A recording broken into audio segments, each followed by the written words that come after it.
El mundo de la cuentería es muy amplio. Abarca todo lo que tenga que ver con la palabra, con la oralidad. Hemos visto en escena gente que sale a hacer juegos de palabras de una manera maravillosa y nos tienen ahí entretenidos. Inclusive en Cali en una ocasión conocí uno que salía era a leer sus cuentos. Y la gente estaba ahí con Miguelito Caro. Otros que se van a una cuentería muy corporal, muy desde el movimiento, cuentería muy cercana al teatro, con mucha teatralidad, con mucha propuesta teatral, con propuestas de danza, de canto y música. Bueno, o como vimos hace algún tiempo, un poco tiempo, con las artes plásticas, con nuestra artista Suxi, que estuvo acompañándonos, y así de muchas maneras. Uno de los movimientos que ha estado más íntimamente relacionado con la cuentería es la comedia, en múltiples variaciones, porque también uno se acerca a la comedia y ve que hay una gama muy amplia. Hay algunos cuenteros que definitivamente han avanzado y se quedan en la comedia y dicen yo por allá no vuelvo. Otros que combinan y saben cuándo están haciendo cuentería y cuándo están haciendo comedia de alguno de los tipos. Eso ha sido maravilloso, lo hemos visto en el festival, no solamente la cuentería con humor, la cuentería humorística, sino las rutinas de comedia propiamente dichas. Hay muchas, hay una propuesta acá en Medellín, pero en Medellín es algo muy nuevo, digámoslo, en Medellín, que se haya como establecido procesos de comedia. Empezó hace como 15 años, pero establecido ahora 5 años. Pero tenemos cuenteros en Bogotá, en Cali, en la costa, que hacen maravillosamente diferentes formas de las manifestaciones orales, como la poeta que traemos para el festival Entre Cuentos y Flores, la poeta guapireña Mari Grueso, una negra maravillosa, y siempre hago la aclaración, digo negra porque a ella le gusta que le llamen así, negra, no afro, aunque tampoco pues va a pelear si le dicen que ella es afrodescendiente y demás, y es la primera mujer afro que incluyen en la Academia Colombiana de la Lengua. Y ella hace unos poemas y unos relatos como en su lengua guapireña, del campo de Guapi, aunque es una gran académica, lingüista y profesora de lengua castellana. Pero hoy entonces tenemos a un invitado muy especial que, como decimos a veces, él es de Bogotá, pero viene en una gira acá en Medellín desde hace 3 años. Entonces, vamos a estar con él.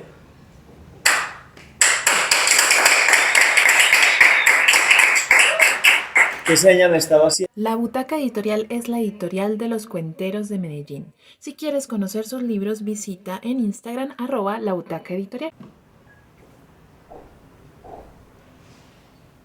Yo conocí a Rafa López en Bogotá, con esa cantidad de cuenteros que en Bogotá estaban ganándose un espacio en las universidades especialmente, pero también en los festivales.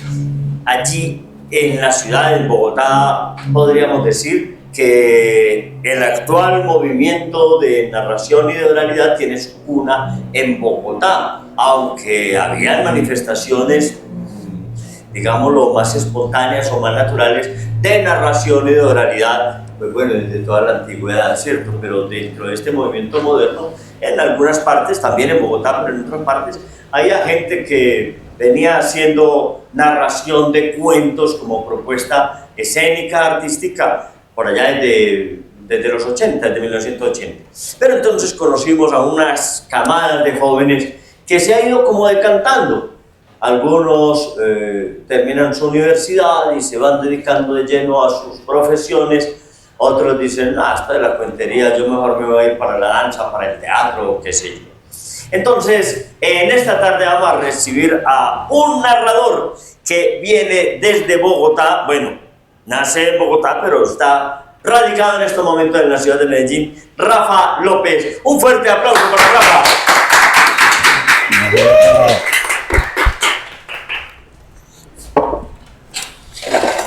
Rafael López, un gusto tenerte acá en Viva Palabra. Este es el espacio, lo ponemos a tu disposición para programación de cuentos, de comedia. Bueno, acá estamos para rendir culto a la palabra. Rafa, cuéntanos.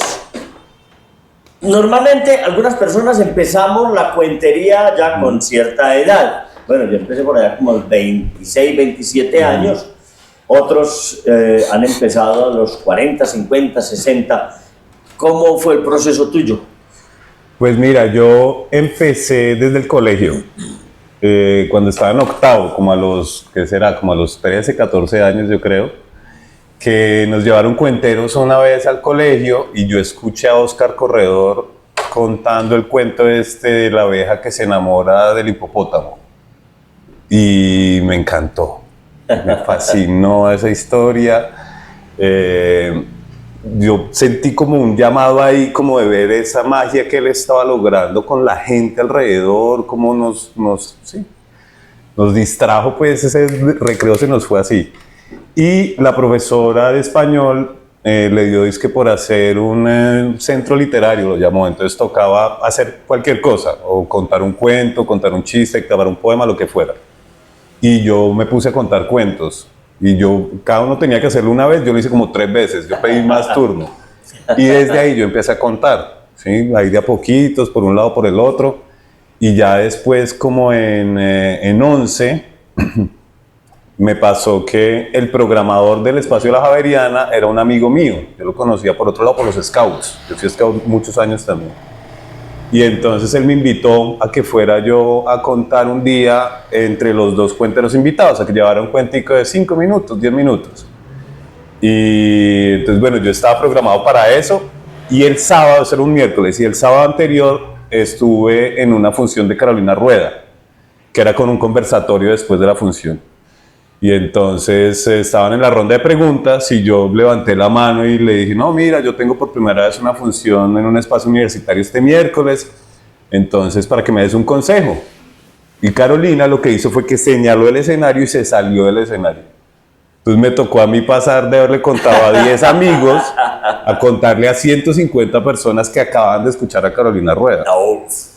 Y además yo le conté esa vez un cuento que me gusta mucho, que es una versión de La Cenicienta en verso, que es de Roald Dahl.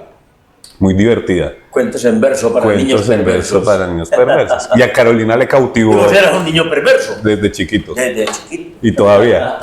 Y entonces a Carolina le cautivó mucho eso de que yo hubiera hecho esa cosa en rima y todo. Y entonces me invitó a que fuera a su taller de cuentería en la Javeriana. Y entonces ya, ahí yo empecé a ir al taller. Después resulté vinculado con La Perola en la Nacional. Primero contando y después programando. Y ya, por ahí he seguido. Aunque mira, yo creí que yo me había encontrado con el escenario así como desde ese entonces. Pero sucede que mi tía, que fue mi profesora de kinder también, resultó diciéndome, ya cuando yo decidí renunciar a ser profesor y dedicarme a esta locura del artista independiente, ella resultó contándome que cuando yo estaba chiquitico, antes de empezar las clases, yo le pedía permiso para pararme enfrente de los demás a contarles un chiste, un cuento, lo que fuera. Entonces sí, como que desde los 6 años yo ya tenía ganas de estar en el escenario frente a los demás ahí a entretener. Claro, es que ya uno con el tiempo va cayendo en la cuenta, entonces eso que yo hacía, desde antes. Y es que ese bichito como que viene es por dentro y se encuentra uno algo claro. Es imposible no enamorarse de la cuentería hacia el primer cuentero que ves a Óscar Corredor. Hermoso, ¿sí? Óscar. Y entonces ahí lo tenías y fue el que destapó ese volcán que iba por dentro, y después encontrarse nada más y nada menos que con Carolina Rueda. Yo sé que muchos de ustedes que nos están escuchando allí la conocen, la han visto, la podemos ver en redes. Ya no estará tan cercana a nosotros, ya no aprovechamos el papayazo que la teníamos en Colombia, ahora se ha radicado en España, pero seguirá viniendo, eso sí lo sabemos, y cada que venga a Colombia le vamos a echar mano. Pero bueno, ¿cómo llegas entonces a la cuentería de la Universidad Nacional de Bogotá?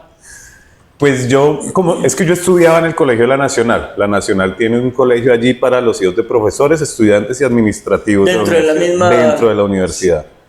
Entonces, para mí la universidad fue como un escenario natural desde chiquito, y yo iba a escuchar cuentos allá a La Perola. En La Perola. Siempre estuve allá escuchando cuentos. Entonces, cuando entré a la universidad, pues yo me vinculé de una vez ahí a contar, ¿sí? Y apoyar y ayudar a abrir, y ayudar a montar, y en fin. Entonces, en ese entonces estaba primero Harry Marín, de programador de La Perola. Después estuvo Martín Trujillo. Ajá. Y después de Martín Trujillo, yo fui el monitor de La Perola. Entonces, desde que entré a la universidad, estuve ahí siempre presente, contando y apoyando. Y ya después, pues yo ¿Y seguiste tus estudios en la Nacional? Pero porque tocaba hacer algo mientras contaba, no porque quisiera, en realidad. Sí. Había que decirle a los papás que se estaba estudiando. Tocaba tener una excusa, porque yo empecé a estudiar disque ingeniería mecánica, porque mi papá es ingeniero mecánico, entonces como por seguir el legado de la familia, yo no sé qué, un semestre, y yo dije, no, esto no es para mí. Y me quise cambiar de carrera, yo quería estudiar teatro, pero no tenía referentes, no sabía dónde estudiar, no tenía ningún artista en la familia, nadie a quien preguntarle. Entonces yo quise cambiarme a otra carrera, pero dentro de la Nacional, como que pesó mucho en mí el hecho de ya haber pasado a la Nacional, y allá no había nada escénico. Entonces pensé en cambiarme a literatura, y al final fue en filosofía. Pero no me gustaba la filosofía, yo me dormía en todas las clases, yo no sé cómo me gradué, al final a punta de dormir uno aprende. Y en realidad yo lo que hice fue como eso, contar cuentos en la universidad, contar cuentos, hice contactos de amigos que después resultaron llevándome a hacer teatro. Entonces como que sí estudié, pero no lo ejercí tanto. Fui profesor de humanidades cuando recién me gradué, como mercenario de humanidades, lo que tocara dar, yo ahí estaba. Pero sí, lo que me ha jalado y lo que me ha apasionado siempre es como el escenario. Eso es el motor. Esa es el bichito del arte que nos llevamos dentro, y todo esto las personas van encontrando como su ubicación y su puesto. Déjenme decirles que es que La Perola de la Universidad Nacional de Bogotá es algo así como el templo nacional de la cuentería, no solo universitaria, que es como su esencia la cuentería universitaria, pero por allí han estado los mejores cuenteros del mundo que hayan visitado Colombia, y es una alegría. En La Perola eran esas multitudes de estudiantes que eran capaces de quedarse ahí 4, 5, 6 horas. Eran maratones. Yo no sé. Cada viernes. Estudiaba más o menos como... Igual, que iba uno a perder el tiempo allá. Y... la cuentería ha cambiado mucho en todo el país, ya no son estas grandes masas, ya el público es, digamos, lo más depurado en alguna medida, pero sigue siendo La Perola un centro importantísimo de la cuentería colombiana. Vamos a ver entonces, Rafa, ¿qué nos quieres presentar enseguida? ¿Un cuento, una rutina o...? Un cuento, les quiero contar un cuento de un filósofo y escritor colombiano que me gusta mucho. Entonces vamos a escuchar a Rafa y enseguida nos comentamos acerca de este escritor y por qué esas selecciones. Bueno, veamos a Rafa en los cuentos y regresamos luego en un momentico. ¡Oh!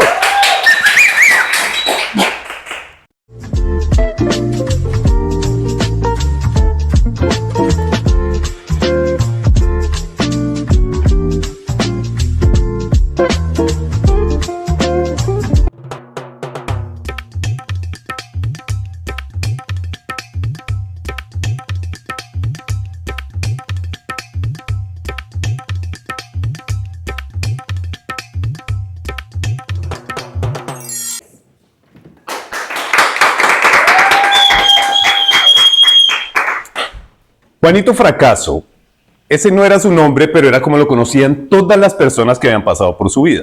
Porque Juanito había fracasado en todas las empresas que alguna vez había llevado a cabo.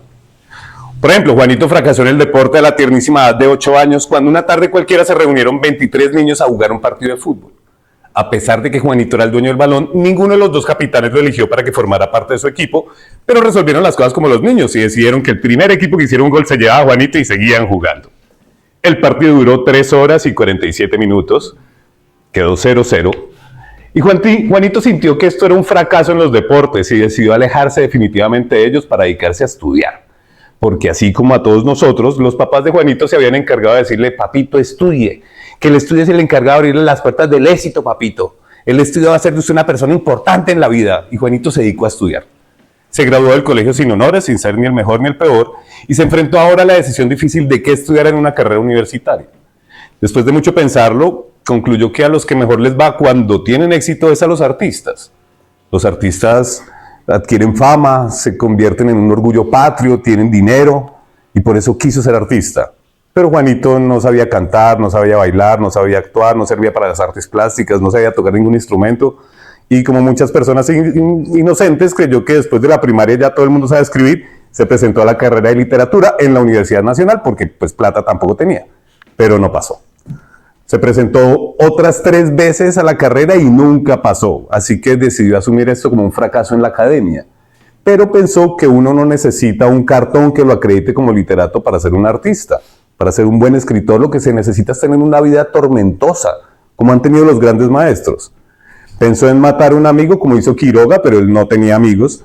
Así que decidió volverse alcohólico, como hizo Edgar Allan Poe, y de pronto, si tenía mucha suerte, por ahí derecho se ganaba un delirium tremens, cosa que fuera caminando por las calles, empezaba a alucinar, se escribía un cuentito de la alucinación y se volvía famoso. Se dedicó a beber y beber y beber con tan mala suerte que se encontró con que tenía una resistencia natural al alcohol, que le permitía beber cantidades navegables de licor sin que jamás adquiriera el vicio y sin que tampoco perdiera el sentido. Juanito decidió entonces asumir esto como un fracaso en el arte y dedicarse a los negocios.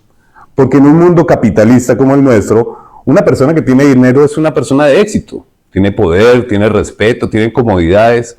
Así que Juanito empezó a trabajar en una empresa de ingeniería de sistemas. Pero al cabo de unos meses de estar trabajando en la empresa, le informaron que a raíz de unos contratos que la empresa había llevado a cabo con el gobierno y que el gobierno, oh sorpresa, no le había pagado, la empresa se encontraba ilíquida. Pero le ofrecían a cambio de esos 5 meses de trabajo el 10% de las acciones de esa empresa que estaba valuada en 300 millones de pesos. Juanito sintió que esto era un paso adelante para ser un empresario en esta Colombia próspera y naciente y aceptó las acciones. Con tan mala suerte que a los 15 días la empresa quebró y con lo único que quedó Juanito fue con una deuda de 5 millones de pesos. Juanito fracasó en el amor cuando estaba en tercero de primaria. Gastó 4 preciosos meses de su vida enamorando a la niña más hermosa de toda la primaria, al cabo de los cuales ella finalmente aceptó que fueran novios.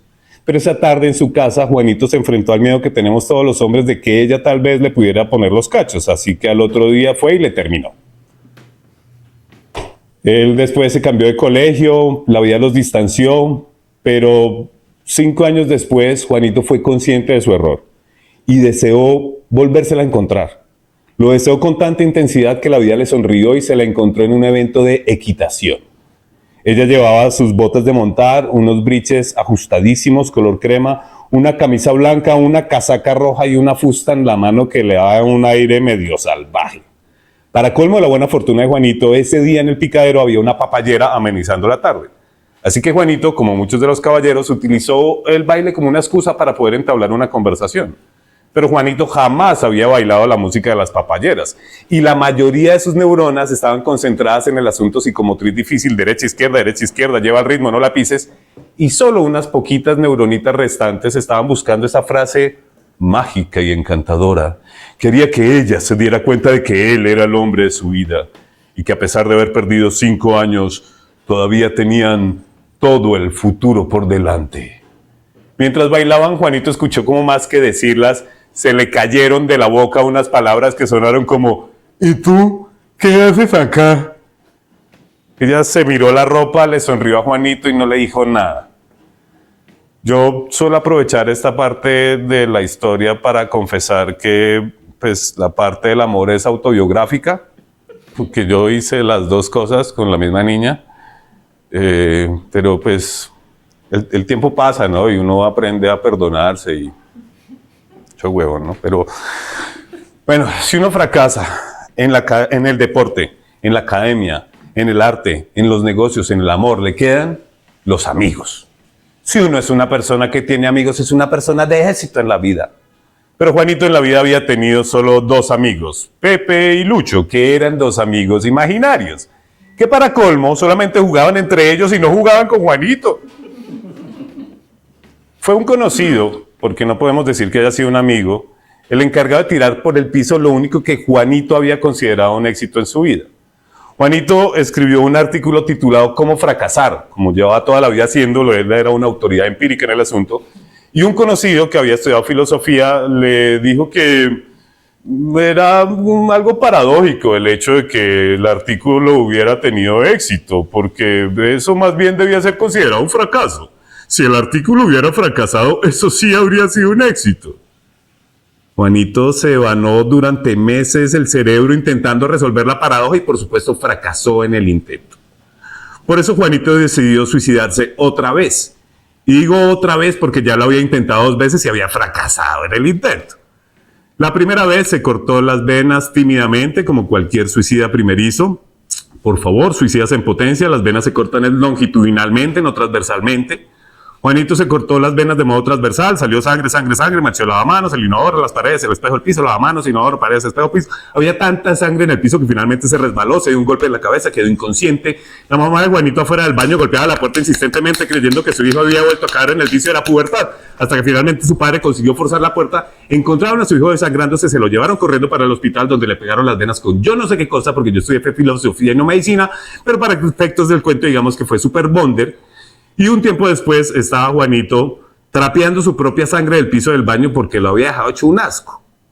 Mientras Juanito trapeaba, recordó que en el gabinete detrás del espejo la mamá guardaba medicinas. Suicidarse de una sobredosis, algo mucho más elegante que esta cosa burda y popular de cortarse las venas. Así que Juanito abrió el gabinete y escogió el frasco con el nombre más extraño de todos, del cual se tomó nada más y nada menos que 50 cápsulas. Con tan mala suerte que se trataba de un laxante. Y aunque sí, Juanito casi se muere, pues fue de una diarrea y no de una sobredosis. Por eso Juanito esta vez decidió suicidarse de un tiro. Buscó por la casa un revólver que un tío medio sicario había dejado escondido alguna vez porque ni los tíos habían sido algo en la vida. Y buscando el revólver se encontró un billete de lotería que había comprado 2 semanas antes y que había jugado justamente la noche anterior. Así que gastándose su última esperanza fue hasta la lotería a ver en qué había caído la lotería. Mientras caminaba, iba pensando en qué gastarse su dinero, su premio. ¿Quiénes creen que Juanito le pegó al gordo? ¿Quiénes creen que Juanito no se ganó nada? ¿Quiénes creen que le voy a mamar gallo a los dos? Pues Juanito no se puede ganar la lotería porque es Juanito fracaso, es un problema de esencia, pero le pegó un seco de 50 millones de pesos. Que obviando los 5 millones que estaba debiendo y que como el colombiano promedio no pensaba pagar, era la oportunidad de Juanito de ser por fin alguien importante en la vida. Era la puerta del éxito entreabierta para que Juanito se pudiera colar por ahí y salir por fin de este jodido anonimato. Solo cuando tuvo el cheque en la mano llegó la respuesta. Cruzó la calle, entró a una floristería que quedaba justo enfrente, puso el cheque encima del mostrador y pidió 50 millones de pesos en flores. Las flores más exóticas y hermosas. Hecho esto, anotó una dirección y pidió que las flores fueran enviadas a esa dirección 2 días después. Luego, volvió a su casa, buscó el revólver y cuando lo encontró, se voló los sesos. Total, 2 días después, la tumba de Juanito era la tumba que tenía más flores en todo el cementerio. Y las personas que pasaban por ahí pensaban que ese que está ahí enterrado definitivamente tuvo que ser alguien muy, pero muy importante en la vida.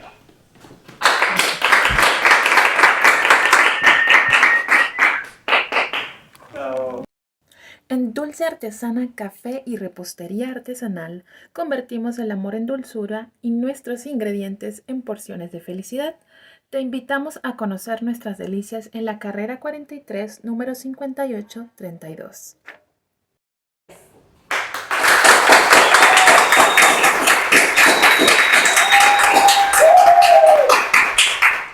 Hombre, Rafa, qué interesante tu propuesta. Me decías que es de un escritor y filósofo colombiano. Sí, sí, sí, es un cuento mío. Ah, del filósofo escritor Rafael López. Total. Total. Bueno, pero ya después de este cuento yo me le quiero meter al rancho a Rafa por otro lado. Y es, bueno, es que a Rafa le conocimos unos cuentos muy ácidos, de un humor ácido así, fuerte. Generalmente de mucho humor, pero eso es que uno hace después de reírse.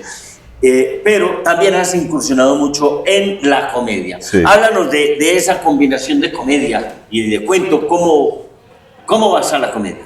Pues, a ver, llegué a la comedia un poco por hambre, digamos, porque alguna vez me invitaron a hacer una función a un bar, ahí muy cerquita de mi casa, y yo andaba muy pelado en ese entonces, no tenía con qué, yo dije, no, toca ir, pero yo no quería ir porque las funciones de cuentería en los bares eran muy duras, ¿sí? Porque los borrachos se distraen, se quieren reír, bla.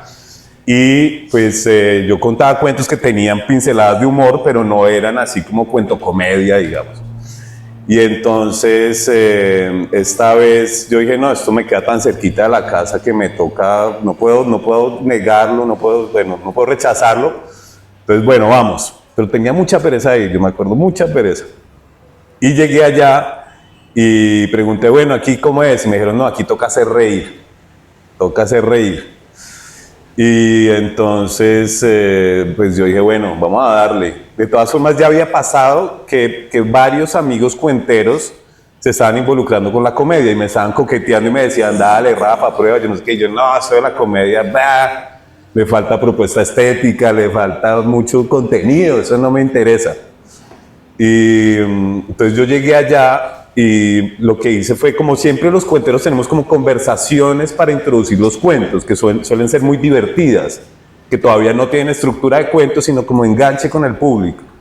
Entonces yo me subí a usar todas las conversaciones que tenía, a decir otras partes como graciosas de los cuentos y a improvisar, a decir cosas que se me ocurrían. De hecho, uno de los cuentos, de los chistes por los que me conocieron al principio, se me ocurrió llegando al bar, porque caminando, pues cruzando la 19 ahí con Cuarta, llegando ya al sitio, iba caminando enfrente de mí un enano, pero muy enano, en verdad era muy chiquitico, y yo iba caminando detrás de él y se me ocurrió que sería muy chistoso saltarlo y seguir corriendo. No lo hice, por supuesto no lo hice, pero llegué y le conté eso a la gente, que se me acababa de ocurrir eso, y la gente no lo podía creer, se estallaron de risa, dije otro montón de cosas inapropiadas, porque yo sí me he metido mucho por el lado del humor negro, de decir cosas que como que la gente se siente culpable de reírse mientras está riendo, ¿sí? Y ese día descubrí una cosa así como que fue tan estimulante, tan por fuera de lo que yo había conocido antes, que yo dije, no, yo quiero más de esto. Y entonces ahí hablé con Diego Mateus y le dije, oye, quiero más. Él ya estaba grabando en Comediantes de la Noche.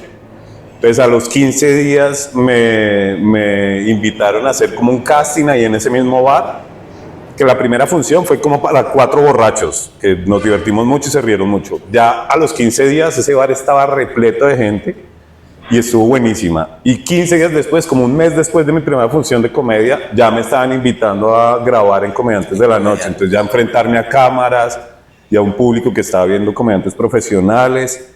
Yo llevaba mi rutina de los enanos y ese día había 2 enanos entre el público. No, eso fue... Pero todo fue así como súper estimulante. Y yo seguí igual como de profesor y haciendo comedia hasta que como 2 años después en Cali tuve una función que fue muy dura. Estaba muy dura esa noche. Lo mismo, poquitico público, 6 personas. Estaba lloviendo y eso a los caleños los pone mal, de mal genio. Éramos 4 comediantes y a los 2 primeros les fue horrible, pero que nadie se rió nunca ni por compasión. El tercer comediante ya sacó unas risitas, bueno, y pasé yo y desde la primera idea que les dije, ese público se estalló de risa. Y esa noche probé un chiste, que eso es muy emocionante cuando uno va a decir un chiste por primera vez, porque uno nunca sabe bien qué va a pasar. Y el público se rió de tal manera, Jota, que yo sentí en las entrañas, porque no fue ni en la cabeza ni en el corazón, sino en las entrañas, yo sentí, a esto fue a lo que yo vine. Esto es lo que yo quiero hacer. Y ya desde ese entonces como que decidí, como yo voy a hacer comedia toda la vida, no me importa en qué circunstancias, pero hasta que me muera voy a estar haciendo comedia. Y cada vez me he ido como entregando más a esto del escenario. Que igual la comedia, como que tampoco es que haya excluido las otras cosas, porque la comedia lo que ha hecho es venir a nutrir lo que estoy haciendo en teatro, también estoy coqueteando con cine, he vuelto a la cuentería, pero también ya con otra mirada y otro ritmo, y con otra propuesta distinta a lo que hacía antes. Entonces, no, la comedia me ha encantado, está muy bonita la comedia. Lo más importante yo creo es uno saber qué está haciendo, para dónde va y ponerle el alma. Ponerle el alma, vaciar en el escenario el alma para que el público se quede con ella. Bueno, ya vieron ustedes, este es Rafa López de Bogotá, radicado acá, vecino en Envigado, y que nos acompañó en esta tarde. Los invitamos a las redes, Rafa. ¿Qué tenemos por ahí? Sí, pueden seguirme en mis redes, ahora mi arroba es disque ay, jijijiji. Arroba ay, jijijiji. Ahí estaremos, ahí lo estaremos viendo y ahí nos encontraremos. Muchas gracias a todos ustedes y recuerden, ya está encimita el Festival Internacional de Cuentería Entre Cuentos y Flores, donde tenemos, entre otras personas, a Juan Carlos Tacoronte de Islas Canarias. Es un señor mayor, pero es pura magia. Tenemos que venir a verlo a él y a todos los demás invitados.